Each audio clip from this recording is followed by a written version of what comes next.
بسم اللہ الرحمن الرحیم الحمد للہ رب العالمین والصلاة والسلام علی سید المرسلین اما بعد فاعوذ باللہ من الشیطان الرجیم بسم اللہ الرحمن الرحیم۔ ناظرین کرام، اس سلسلے میں ہم نماز کا مختصر طریقہ آپ کو بتائیں گے۔ یہ رسالہ بنام فیضان نماز امیر اہل سنت حضرت علامہ محمد الیاس عطار قادری دامت برکاتہم العالیہ کی تالیف نماز کے احکام سے ماخوذ ہے۔ درود شریف کی فضیلت۔ حضور اکرم صلی اللہ علیہ وآلہ وسلم نے نماز کے بعد حمد و ثنا درود شریف پڑھنے والے سے فرمایا، دعا مانگ قبول کی جائے گی، سوال کر دیا جائے گا۔ صلو علی الحبیب صلی اللہ علی محمد۔ ناظرین کرام، روزانہ خود بھی یاد کریں اور عمل کریں، اور اپنے بچوں کو بھی یاد کروائیں۔ اپنے دوست احباب، اعزاء و اقارب کے ساتھ شیئر بھی کیجئے انشاءاللہ۔ شکریہ، جزاکم اللہ خیراً و احسن الجزاء۔ وضو کا طریقہ۔ کعبۃ اللہ شریف کی طرف منہ کر کے اونچی جگہ بیٹھنا مستحب ہے۔ وضو کے لیے نیت کرنا سنت ہے۔ نیت دل کے ارادے کو کہتے ہیں۔ دل میں نیت ہوتے ہوئے زبان سے بھی کہہ لینا افضل ہے، لہٰذا زبان سے اس طرح نیت کیجئے کہ میں حکم الہی بجا لانے اور پاکی حاصل کرنے کے لیے وضو کر رہا ہوں۔ بسم اللہ کہہ لیجئے کہ یہ بھی سنت ہے، بلکہ بسم اللہ والحمد للہ کہہ لیجئے کہ جب تک باوضو رہیں گے فرشتے نیکیاں لکھتے رہیں گے۔ اب دونوں ہاتھ 3 بار پونچھوں تک دھوئیے۔ نل بند کر کے دونوں ہاتھوں کی انگلیوں کا خلال بھی کیجئے۔ کم از کم 3 بار دائیں بائیں اوپر نیچے کے دانتوں میں مسواک کیجئے اور ہر بار مسواک کو دھو لیجئے۔ اب سیدھے ہاتھ کے 3 چلو پانی سے ہر بار نل بند کر کے اس طرح 3 کلیاں کیجئے کہ ہر بار منہ کے ہر پرزے پر پانی بہہ جائے۔ اگر روزہ نہ ہو تو غرغرہ بھی کر لیجئے۔ پھر سیدھے ہی ہاتھ کے 3 چلو، اب ہر بار آدھا چلو پانی کا کافی ہے، سے ہر بار نل بند کر کے 3 بار ناک میں نرم گوشت تک پانی چڑھائیے، اور اگر روزہ نہ ہو تو ناک کی جڑ تک پانی پہنچائیے۔ اب نل بند کر کے الٹے ہاتھ سے ناک صاف کر لیجئے اور چھوٹی انگلی ناک کے سوراخوں میں ڈالیے۔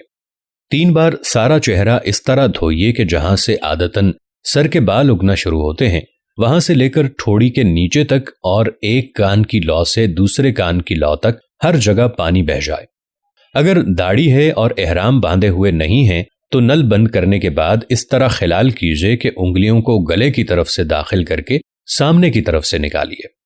پھر سیدھا ہاتھ انگلیوں کے سرے سے دھونا شروع کر کے کوہنیوں سمیت 3 بار دھوئیے۔ اسی طرح پھر الٹا ہاتھ دھو لیجئے۔ دونوں ہاتھ آدھے بازو تک دھونا مستحب ہے۔ اکثر لوگ چلو میں پانی لے کر پہنچنے سے 3 بار چھوڑ دیتے ہیں کہ کوہنی تک بہتا چلا جاتا ہے۔ اس طرح کرنے سے کوہنی اور کلائی کی کروٹوں پر پانی نہ پہنچنے کا اندیشہ ہے، لہٰذا بیان کردہ طریقے پر ہاتھ دھوئیے۔ اب چلو بھر کر کوہنی تک پانی بہانے کی حاجت نہیں، بلکہ بغیر اجازت صحیحہ ایسا کرنا یہ پانی کا اسراف ہے۔ اب نل بند کر کے سر کا مسح اس طرح کیجئے کہ دونوں انگوٹھوں اور کلمے کی انگلیوں کو چھوڑ کر دونوں ہاتھ کی 3 انگلیوں کے سرے ایک دوسرے سے ملا لیجئے، اور پیشانی کے بال یا کھال پر رکھ کر کھینچتے ہوئے گدی تک اس طرح لے جائیے کہ ہتھیلیاں سر سے جدا رہیں۔ پھر گدی سے ہتھیلیاں کھینچتے ہوئے پیشانی تک لے آئیے۔ کلمے کی انگلیاں اور انگوٹھے اس دوران سر پر بالکل مس نہیں ہونے چاہیے۔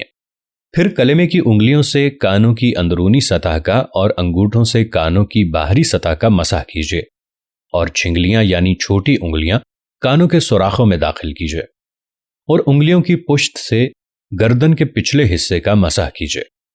بعض لوگ گلے کا اور دھلے ہوئے ہاتھوں کی کوہنیوں اور کلائیوں کا مسح کرتے ہیں، یہ سنت نہیں ہے۔ سر کا مسح کرنے سے قبل ٹونٹی اچھی طرح سے بند کرنے کی عادت بنا لیجیے۔ بلا وجہ نل کھلا چھوڑ دینا یا ادھورا بند کرنا کہ پانی ٹپکتا رہے گناہ ہے۔ اب پہلے سیدھا پھر الٹا پاؤں ہر بار انگلیوں سے شروع کر کے ٹخنوں کے اوپر تک، بلکہ مستحب ہے کہ آدھی پنڈلی تک 3 بار دھو لیجئے۔ دونوں پاؤں کی انگلیوں کا خلال کرنا سنت ہے۔ خلال کے دوران نل بند رکھیے۔ اس کا مستحب طریقہ یہ ہے کہ الٹے ہاتھ کی چھنگلیا سے سیدھے پاؤں کی چھنگلیا کا خلال شروع کر کے انگوٹھے پر ختم کیجئے اور الٹے ہی ہاتھ کی چھنگلیا سے الٹے پاؤں کے انگوٹھے سے شروع کر کے چھنگلیا پر ختم کر لیجئے۔ وضو کے بعد یہ دعا بھی پڑھ لیجئے۔ اول و آخر درود شریف۔ اللہم اجعلنی من التوابین واجعلنی من المتطہرین۔ اس کا ترجمہ یہ ہے کہ اے اللہ پاک مجھے کثرت سے توبہ کرنے والوں میں بنا دے اور مجھے پاکیزہ رہنے والوں میں شامل کر دے۔ جس نے اچھی طرح وضو کیا، پھر کلمہ شہادت پڑھا اور پھر یہ دعا پڑھی تو اس کے لیے جنت کے 8 دروازے کھول دیے جاتے ہیں، جس سے چاہے اندر داخل ہو۔ وضو کے بعد کلمہ شہادت اور سورہ قدر پڑھ لیجئے۔ وضو کے 4 فرائض۔ نمبر 1، چہرہ دھونا۔ نمبر 2، کوہنیوں سمیت دونوں ہاتھ دھونا۔ نمبر 3، چوتھائی سر کا مسح کرنا۔ نمبر 4، ٹخنوں سمیت دونوں پاؤں دھونا۔ غسل کا طریقہ۔ بغیر زبان ہلائے دل میں اس طرح نیت کیجئے کہ میں پاکی حاصل کرنے کے لیے غسل کرتا ہوں۔ پہلے دونوں ہاتھ پہنچوں تک 3 بار دھوئیے، پھر استنجے کی جگہ دھوئیے، خواہ نجاست ہو یا نہ ہو۔ پھر جسم پر اگر کہیں نجاست ہو تو اس کو دور کیجئے۔ پھر نماز کا سا وضو کیجئے مگر پاؤں نہ دھوئیے۔ ہاں اگر چوکی وغیرہ پر غسل کر رہے ہیں تو پاؤں بھی دھو لیجئے۔ پھر بدن پر تیل کی طرح پانی چپڑ لیجئے، خصوصاً سردیوں میں۔ اس دوران صابن بھی لگا سکتے ہیں۔ پھر 3 بار سیدھے کندھے پر پانی بہائیے، پھر 3 بار الٹے کندھے پر، پھر سر پر اور تمام بدن پر 3 بار۔ پھر غسل کی جگہ سے الگ ہو جائیے۔ اگر وضو کرنے میں پاؤں نہیں دھوئے تھے تو اب دھو لیجئے۔ نہانے میں قبلہ رخ نہ ہو۔ تمام بدن پر ہاتھ پھیر کر مل کر نہائیے۔ ایسی جگہ نہائیں کہ کسی کی نظر نہ پڑے۔ اگر یہ ممکن نہ ہو تو مرد اپنا سطر یعنی ناف سے لے کر دونوں گھٹنوں سمیت کسی موٹے کپڑے سے چھپا لے۔ موٹا کپڑا نہ ہو تو حسب ضرورت 2 یا 3 کپڑے لپیٹ لے، کیونکہ باریک کپڑا ہوگا تو پانی سے بدن پر چپک جائے گا اور معاذ اللہ گھٹنوں یا رانوں وغیرہ کی رنگت ظاہر ہوگی۔ عورت کو تو اور بھی زیادہ احتیاط کی حاجت ہے۔ دوران غسل کسی قسم کی گفتگو مت کیجیے، کوئی دعا بھی نہ پڑھیے۔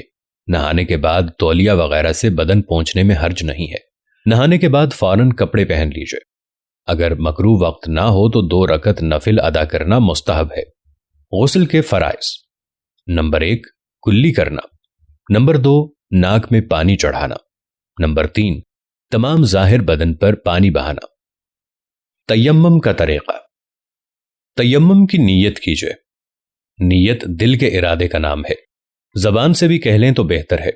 مثلاً یوں کہیے کہ بے وضوئی یا بے غسلی یا دونوں سے پاکی حاصل کرنے اور نماز جائز ہونے کے لیے تیمم کرتا ہوں۔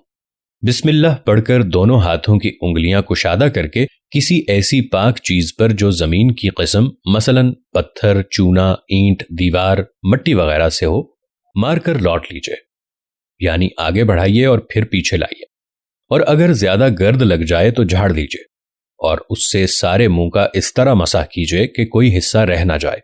اگر بال برابر بھی کوئی جگہ رہ گئی تو تیمم نہیں ہوگا۔ پھر دوسری بار اسی طرح ہاتھ زمین پر مار کر دونوں ہاتھوں کا ناخنوں سے لے کر کوہنیوں سمیت مسح کیجئے۔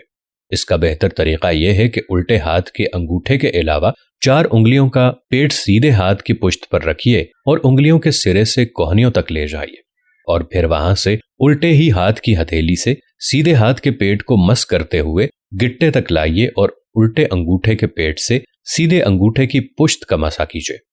اس طرح سیدھے ہاتھ سے الٹے ہاتھ کا مسح کیجیے، اور اگر ایک دم پوری ہتھیلی اور انگلیوں سے مسح کر لیا تب بھی تیمم ہو گیا، چاہے کوہنی سے انگلیوں کی طرف لائے یا انگلیوں سے کوہنی کی طرف لے گئے، مگر سنت کے خلاف ہوا۔